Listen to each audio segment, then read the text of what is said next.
Like, you can't be unlucky forever is what I'm saying, right? Like, sometimes you're super lucky. Like, this might be 2. I mean, I've gotten 2 3-stars already. I got Nero and okay.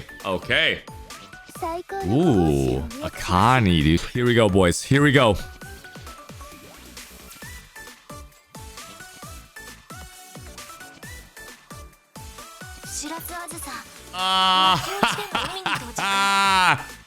Pogo! One of the best blue units in the entire game. Hey guys, new video here. Today I want to talk about the Summer Sky Wishlist event. So this is one of the craziest events I've seen in Blue Archive, and I'll give you a quick rundown, a little guide on what to farm for, how exactly to spend your energy, and all that good stuff. So getting started, the way you access it is you can either go to your main screen, the quest screen, and click on the Summer Sky Wishlist, or from the main menu there's a banner in the bottom left. Now, your goal is not to worry about any of the bonus characters until you reach the later stages right here, 9, 10, 11, and 12.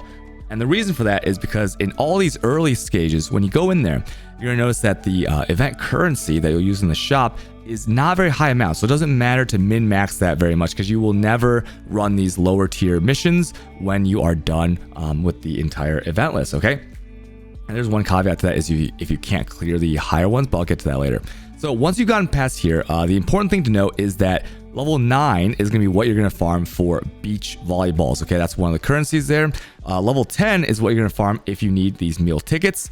And then level 11 here is what you're going to farm if you want the fireworks. And then level 12, I've done a little bit of math behind the scenes. And level 12, it's a mix of everything. But if you look at the ratios of what you get, it's not as good or efficient as the previous stages. So I would actually recommend against that if you only are looking to clear out the shop. So let's go look at the shop and see how it works.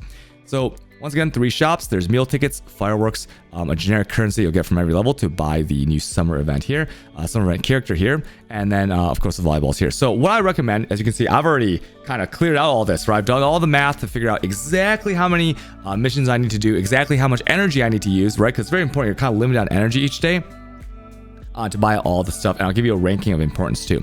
So first, the volleyballs, everything here is pretty good. I would say the main thing you're looking at is you can ignore this. This is just hideout decoration stuff or cafe decorations. These books are super important, okay? If I'm gonna give you a kind of how much time you're saving here, this event is so good that it is months and months of farm for playing the game. You will not get like an event like this very soon, right? So things like this, you have to buy them out as much as you can, right? Because what they're giving us is months of farm in maybe like this is a 2-week event, right? So you're getting like 3-4 months of farm in 2 weeks. Pretty good there.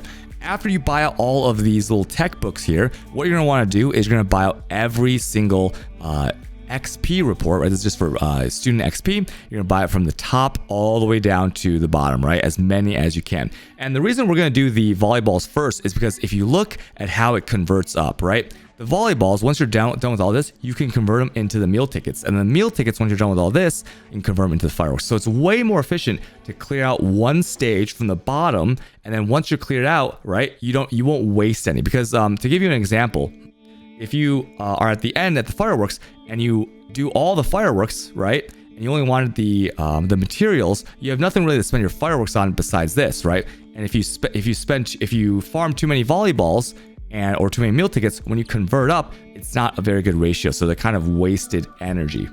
Not a big deal if you go a few over, but if you don't kind of track, then it might be a little bit tough.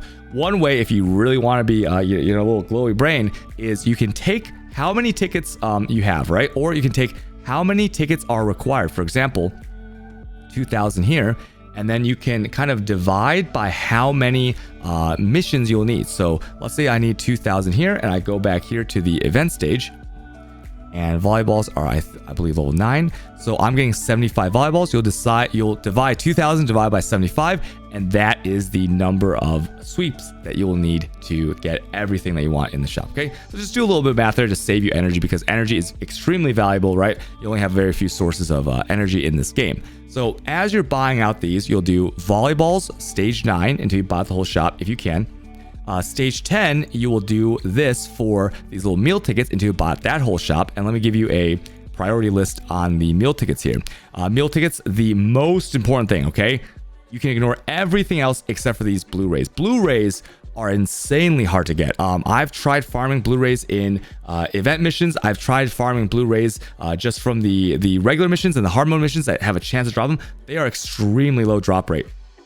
So getting these, like you can see that I've bought out every single one of these, right? Because they're so important. And another source of them are the lessons, but you can kind of see that every day you might get 1 or 2 of those. So when they're offering this many, you have to buy all these up. After this, you can ignore the cafe items, and then you'll just go for the enhancement stones from purple, yellow to blue to the white ones, okay? And then after that, you'll focus on the fireworks, which is going to be stage 11. So you farm out stage 11 until you can buy everything in that store. As you can see here, you have the fireworks generated, the most fireworks generated from stage 11. In this shop, I would say the most important things are the materials. I would not recommend buying Irie's Elif if you are a meta player, right? Because Irie isn't used in too much content for now. She might be in the future, but right now these materials are all you really need. So you can avoid the cafe items once again, and then just buy out all of these like crystal lenses, and you can buy out all of these discs. Make sure you get all these, because once again, very, very hard to farm these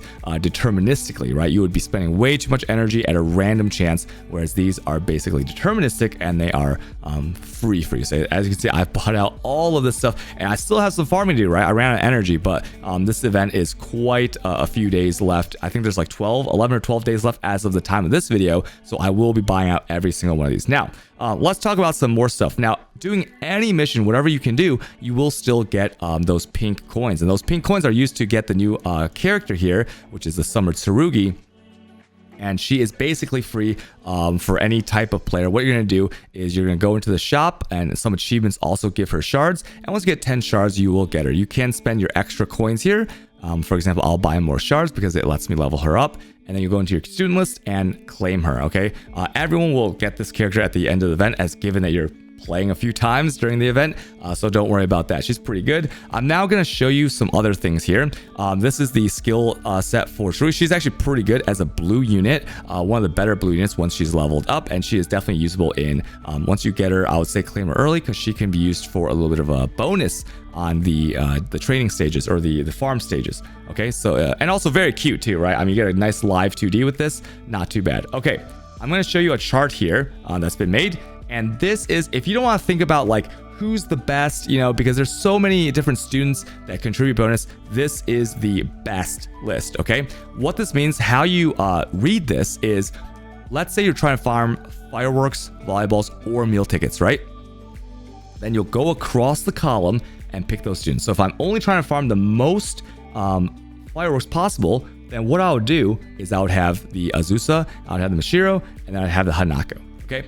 And then basically the specials for max bonus, like for example, this is like the pink event coins, and you can go online. If you don't have a character, right, you can go to this chart right here, and this has even more characters on it, and you can try to pull from these characters if you want, okay, if you have them. But if you don't have them, no big deal. What you can do is just substitute the characters that will clear the mission for you faster, because I understand that not everyone will have these characters leveled up. If they're not leveled up, they might, you know, not survive the mission, so then you won't get the bonus. How do you clear the mission, and what is the most efficient if you want to lock in the bonus? Do you have to clear it every time with the correct team? Well, no, you don't. Actually, what you're going to do is you can do it twice. So every mission, you can clear it first with a really good team, right? Maybe a team that counters the enemy type. So there's a lot of yellow and red units in there. And then once you do it with a perfect score of 3 stars, you can then go back in with any of the units listed here, and it will snapshot it. And then you'll see in the sweep window that you can just sweep it, right? So let me just show you what that looks like here. So we know that 150% is a bonus on one of these things. So I'm just going to go to a random stage.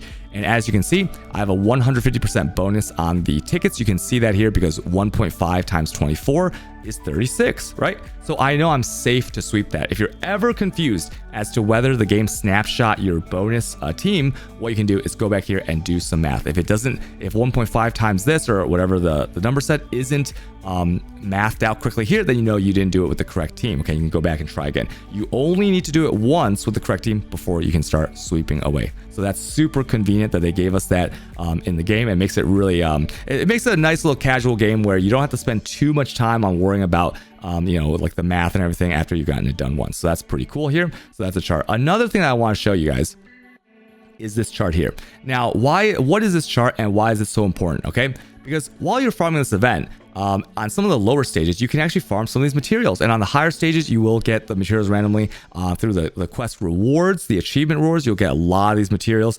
And here's how you have to think about this, right? Let's say that you are playing and you have some characters that you want to farm for later, right? You want to farm gear and skill levels and stuff like that. Well, you can use this to plan it out. What this chart does is it shows you which characters use what materials. If you see a character that's a smaller portrait here, it just means that they don't use all of them up to tier 4. They only use them up to tier 3. So those you only need to farm up to that. Tier 3 would be like this third column here, right? Tier 4 is the fourth column here. And you can use this to plan out, let's say you've bought out all the stuff from the shop. Let's say you've spent a lot of time, you've gotten all the achievements, all the maximum number of points in this event. Then what you can do is you can go here and pick an earlier event and farm out the exact item that you want for building up your characters, either current or in the future. Now, be careful about too much in the future, because we don't really know what the schedule is like past the roadmap that they gave us now. So like I'd say it's better to use the materials on the students that you have right now, because they will benefit you for the coming raids right away, instead of waiting on maybe we get this character in 6 months, maybe we get that character in 12 months. I'm sponsored to do this content, even though I love this content. You can kind of tell with how much I know about the game, but I don't even know, and they don't even tell me like when exact characters are coming out until like maybe a week or like a few days before. So saving you might be waiting on too many resources, so just be careful with that, right? But this resource is here for you if you want to use it, right? So you can use that, and as you can see in some of these, there are these discs right here, and these are the farms you'll do if you want to for those materials after you've cleared out the shop from 9, 10, 11, and 12. Let's just take a look here. 8 is the crystal shards, 7 is the discs, 6 is the lower disc actually. So you can kind of look at what you want from it and focus from that. So overall, my review on this event is, once again, it's insane. If you're playing the game, I would recommend holding off on even your daily tasks. So for example, you know how like when you go to the main screen and you go into your tasks, you're gonna have a bunch of stuff right here, right? The daily, you're gonna want to do all this stuff. You might have some weekly stuff, and I would say forget about anything that uses energy that's not this event. This event here is just crazy in terms of materials. Like every day at like 1 o'clock p.m. That's what time my game refreshes. I'm refreshing the thing, right? I'm going in there, I'm buying all the stuff, I'm using all the energy, and because it is really that rewarding, and you'll never regret it outside doing. You have basically no opportunity cost outside of that. So that's my video, and I hope you guys enjoy. If you have any questions, you can ask below, and I hope you guys get a bunch of farm done and a bunch of progression done for your characters in Blue Archive. Okay, that's my video, guys. Thanks for watching my video. Bye.